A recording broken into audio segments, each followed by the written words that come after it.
Halimbawa, ang oras ng sala is 12 p.m. ang duhur. Okay? 3 p.m. ang asar. 6 p.m.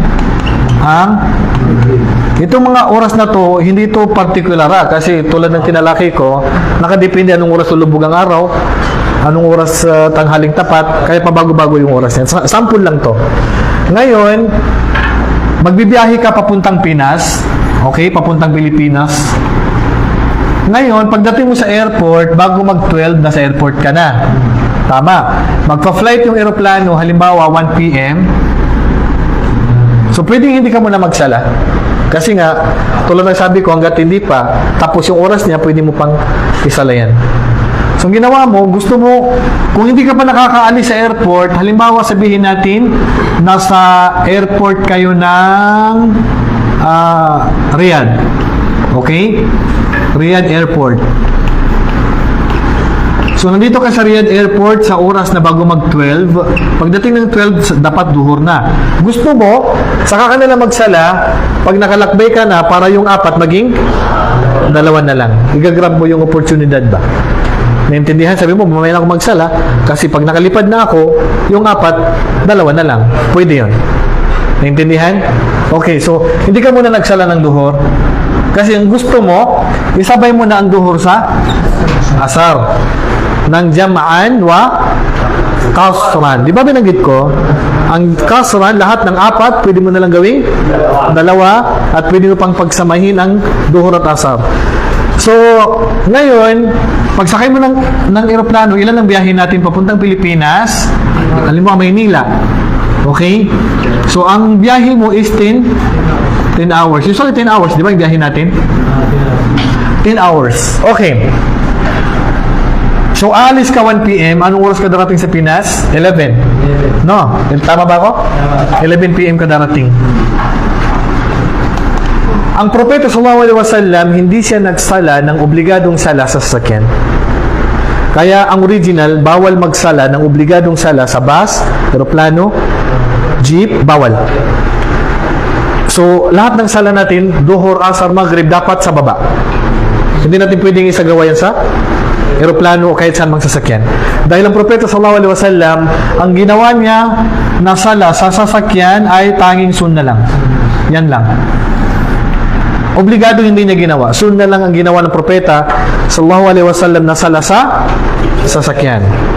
Pwede kang magsala ng sunna habang tumatakbo ang eroplano, tumatakbo ang kalabaw, tumatakbo ang kabayo, tumatakbo ang... Mas importante, huwag lang motor. Kasi mahirap magsala ng nakamotor. Oo. Pangalawa, hindi ka driver. Kasi mahirap din magsala na driver ka. Kasi pag pupukus, pagtingin mo dun, bangga ka na pala. Okay. Pwede kang magsala ng sunna kung hindi ka driver ng mga sakyan. Katulad halimbawa, pwede sa kalabaw kasi kahit hindi ka tumingin, ang kalabaw, alam niyang dadaanan niya. Okay? So, pwede kang magsala habang tumatakbo yung sasakyan ng sunna lang. Sunna lang. Ito ay sunna na hindi natin nagagawa. Pwede lang ang pagsala ng nasa sasakyan kung sa kondisyon ikaw ay traveler. Traveler ka dapat, pwede ka magsala ng sunna habang nakasakay. Habang nasa sasakyan. Ang pagsasagawa ng sala ng sunna habang nasa sasakyan, yan ay sunna. Ang pagsasala ng sunna na sala habang nasa sasakyan, ang hatol ay sunna din. Naintindihan? Pero hindi natin nagagawa to, no? Na kapag tayo ay naglalakbay, hindi tayo nagsasala ng sunna sa loob ng bus, habang papunta ka ng Umrah, papunta ka ng Hajj, papunta ka ng Taif, papunta ka ng Pilipinas, hindi natin nagagawa to. Alam nyo, pag magbibiyahe kayo, pa Pilipinas mang, pa probinsya ka, basta traveler ka, hindi yung namamasada ka lang sa loob ng city, hindi ka sakop dito. Ang sunna na ito ay applicable lang sa traveler. Sumakay ka ng bus, jeep, eroplano, kalabaw, kabayo, ibig sabihin lumabas ka na sa bayan mo, ang sunna sa'yo ay magsala ka ng sunna na sala. Habang tumatakbo yung sasakyan. Ang propeta sallallahu alaihi wasallam, yan ang ginagawa niya. Ustad, paano yung kibla? Gusto ko ipaliwanag muna sa inyo kasi mga bagay na dapat ninyo malaman to eh. Kaya nga tayo nag-aaral, di ba? Para malaman natin yung hindi natin alam. Ito mga bagay, hindi nga ito napapag-usapan din sa social media. Ngayon, nag-travel ka, tapos, paano yung sala ko, Ustad? Hindi naman nakaharap sa kibla yung kabayo, yung jeep, yung eroplano. Katulad halimbawa, yung biyahe mo malapit lang, 1 oras lang yung biyahe mo, di ba? Okay?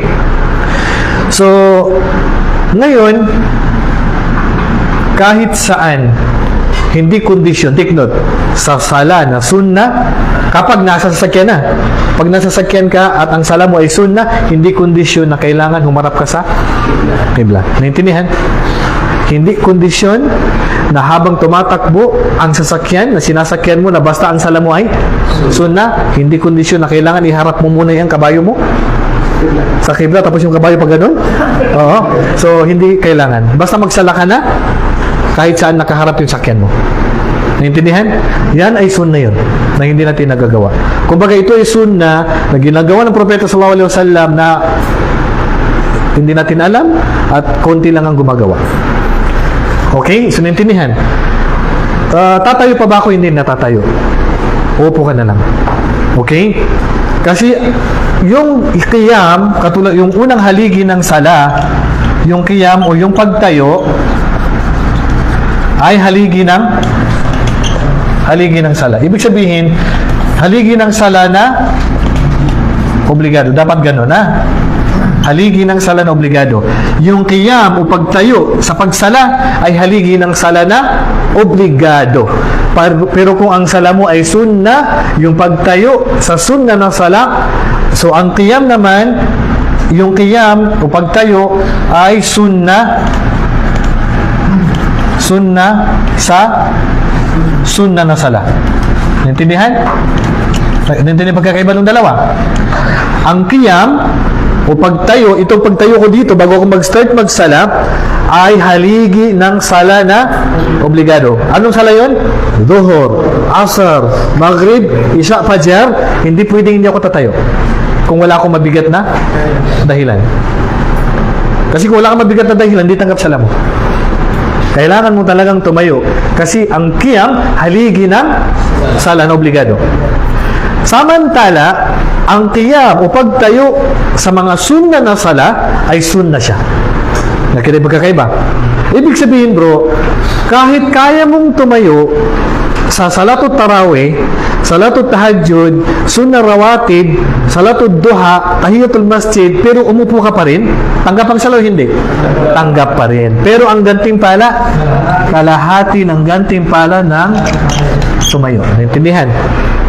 Yan ang sabi ng propeta sallallahu alaihi wasallam.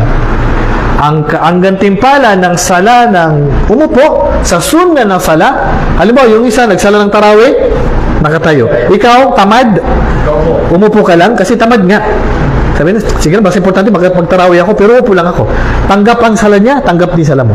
Ang pagkakaiba lang nyo, lalabas kayo ng masjid, 100 ang sahod mo, 50 lang sahod niya. Yun ang pagkakaiba nyo. Pero tanggap lahat yung inyong, kung baga may sahod pare-pareho, may ganti pala kayo pareho. Yan yung pagkakaiba nung dalawa. Okay? So, ang sunna sa pagta-travel ay magsasala ka sa sasakyan, special dalawang sunna na sala ang hindi iniiwanan ng propeta sallallahu alaihi wasallam sa paglalakbay. Anong sala yun? Dalawang sunna lang. Ito lang ang hindi niya iniiwanan. No? Sunna ng Fajr at saka witr. Salatul witr. Yan lang ang sala na hindi talaga siya iniiwanan ng propeta sallallahu alaihi wasallam sa paglalakbay, itong dalawang sala na yan. Na lahat ng tahajjud, salatul duha, lahat yung iniiwanan niya. Ibig sabihin, napakabigat yung dalawa niya. Hindi niya talaga yan iniiwanan kahit na siya ay nasa travel. Okay? Ngayon, dahil ngayon paglalakbay natin from 1 p.m. to 11 p.m. tapos ang Isya, 7 p.m. ang Isya, anong sala ang may iwanan mo ngayon pag hindi ka pa magsala sa eroplano? Kasi magsasala ka lang pagdating mo sa Maynila. Ilang sala ang may iwanan mo? Apat. Kasi ang biyahe mo kasi 10 hours. So, problema yun. Hindi pwede mangyari yun. Kaya, kapag ang biyahe natin ganito katagal, kailangan mong salahan ang duhur at asar bago dumating ang maghrib. Hindi pwedeng abutin ka ng maghrib. Naintindihan? Kailangan dito, no choice. Kahit na hindi yan ginawa ng Propeta sallallahu alaihi wasallam, pero kailangan mong gawin kasi mauubos yung oras ng sala. Pero kung magbibiyahe ka lang from doon sa pinanggalingan mo at darating ka doon sa pupuntahan mo ng alas 3, doon ka na magsala. Pagdating. Kasi bakit hindi ka paabutin na maghrib? Okay? Or yung bus, tumatakbo, pwede pang dumaan sa mga stasyon, hindi ka pwede magsala sa bus. Dadaan sa mga stasyon ng train, hindi ka pwede magsala sa train. Kailangan talaga, doon ka lang sa pagdating mo. So, from Riyadh to Dammam, from Jeddah to Makkah, hindi ka pwede magsala sa train. Kailangan mong magsala pagdating. Kahit naabutan ka ng sala doon sa loob ng train, kailangan doon ka magsala sa pupuntahan mo. Maliban lang, kung mauubos ang sala sa araw at abutan ka ng maghrib o magsala, o sa magabi naman, abutan ka ng fajar. So, kailangan salahin mo na yung sala na ito habang ikaw ay nandoon sa, lalo na, hindi naman bababayan. Sasabihin mo sa pilot, nababa mo na ako, magsala mo na ako doon. So, sabi, sige, lundag ka na doon. Buti kung baka pagbaba mo sa babae, hindi ikaw ang magsasala, ikaw ang sasalahan. Oo, sarap dyan kasi mangyari sa'yo. Okay. So, dito, no choice. Kailangan natin magsala kahit hindi ginawa. Take note, hindi ginawa ng Propeta sallallahu alaihi wasallam na nagsala siya ng obligado saan? Sasakyan. Ang ginawa lang niya ay sunnah. Ibig sabihin, dapat i-apply natin yan. Maliban na lang kung mauubos ang mga oras ng sala. Ngayon, nasa aeroplano ka na. Siyempre, katulad ng aeroplano, katulad ganyan.